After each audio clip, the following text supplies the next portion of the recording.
तरीके से समझते हैं, क्या प्रभाव पड़ेगा इस पे उसके? इस देश में रहने वाले हिंदू, मुस्लिम, सिख, ईसाई, जैन, पारसी सब एक हैं, क्योंकि सभी लोगों का इस देश को आज़ाद कराने के लिए खून बहा है। तो जिन लोगों ने स्वतंत्रता के लिए संघर्ष किया है और उस आज़ादी को पाने के लिए संकल्पित थे, ऐसे लोगों में गिरिराज सिंह का जो बयान है हिंदू यात्रा का, ये देश केवल हिंदुओं का नहीं है, ये देश, इस देश में रहने वाले सभी उन लोगों का है जिनका यहाँ की मातृभूमि से प्रेम है। ये किसानों को, इनके सांसद लोग किसान लोगों को आतंकवादी कहा। मैं सवाल करता हूँ वर्तमान प्रदेश सरकार से और देश की सरकार से भी, आप बताइए इनको आतंकवादी किसानों को क्यों कहा गया, जबकि ये अन्नदाता हैं, देश को अन्न देने का काम करते हैं।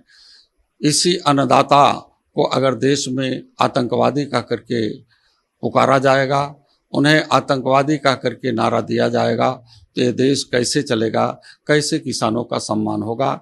भारतीय जनता पार्टी के लोग पूरी तरह से इस देश के लोगों के हित की बात नहीं सोचते हैं, सामाजिक न्याय की बात सोचने वाले लोग नहीं हैं।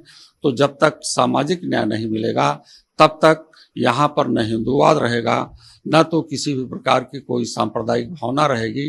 ये हिंदू को केवल वोट लेने के लिए हिंदू हैं, लेकिन जब इनका हक और हिस्सा मिलने की बात होती है, संविधान के तहत आरक्षण की बात होती है, तब हिंदू का नारा इनका खत्म हो जाता है, और जब सत्ता पर जाने की बात होती है तब इनका हिंदू का नारा चलता है। मैं आपको बताना चाहूँ कि यही भारतीय जनता पार्टी मध्य प्रदेश में अहिल्याबाई होलकर से ज़्यादा धार्मिक महिला कोई नहीं रही है, पर अहिल्याबाई होलकर की अरबों की संपत्ति भारतीय जनता पार्टी ने बेच दिया है। ये बताइए कि वो संपत्ति जो अहिल्याबाई होलकर के साम्राज्य में रही है, उस संस्था के नाम से रही है, उसको बेचने का काम क्यों किया गया। यही चीज़ पिछले दिनों में अयोध्या के मंदिर में तमाम चंदा कलेक्शन किया गया, तमाम ज़मीनें अधिकृत की गई और किसानों को उनके ज़मीन का हक नहीं दिया गया, उनकी कीमत नहीं दी गई है। तो किसान भी इसमें बहुत बेचैन है और इनकी हिंदू यात्रा फेल है, क्योंकि हिंदू के नाम पर लोगों की रोजी रोटी नहीं चल पाएगी।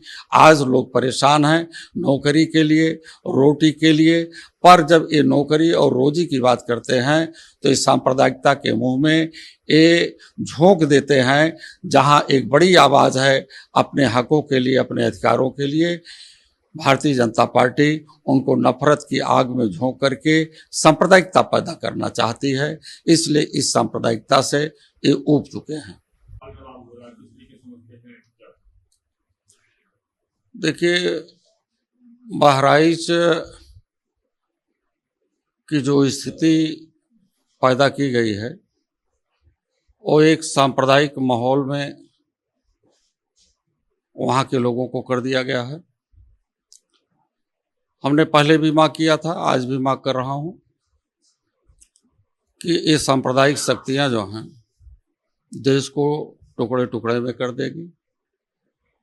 एक व्यक्ति दूसरे व्यक्ति के पास बैठ नहीं पाएगा। आपस में जो भारतीय संविधान के तहत समाज में भाईचारा है, उसको पूरी तरह से सरकार तोड़ने का काम कर रही है। ऐसी स्थिति में ये लोग न्यायालय की भी बात को मानने वाले लोग नहीं हैं।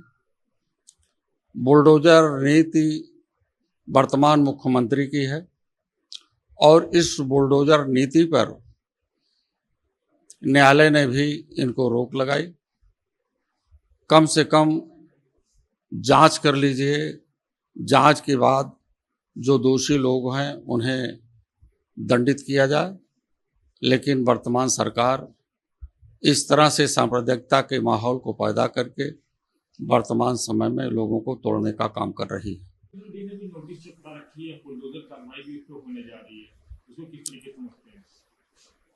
बुलडोजर कार्रवाई की नीति इनकी पूरी तरह से गलत है, क्योंकि इसको न्यायालय ने भी स्वीकार किया है कि उत्तर प्रदेश की सरकार की जो बुलडोजर नीति है वो पूर्णतः असत्य है। इस पर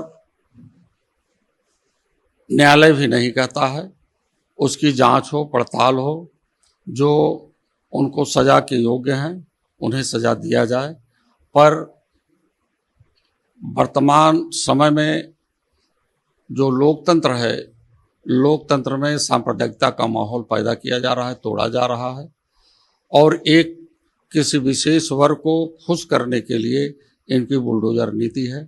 पर जिसको खुश करने का प्रयास किया जा रहा है, आज भी वह अपने भारतीय संविधान के प्रति सचेत है, लोकतंत्र बचाने का प्रयत्न कर रहा है, क्योंकि यही लोकतंत्र है जो देश में अपना राजा चुनने का अधिकार देता है वोट के माध्यम से। तो संपूर्ण चीज़ें इस सांप्रदायिकता के माहौल में रह करके सांप्रदायिक बनाना चाहते हैं, लेकिन अब देश की जनता, प्रदेश की जनता पूरी तरह से समझ चुकी है। इस चैनल को देखने के लिए आप इसे लाइक, शेयर और सब्सक्राइब करें।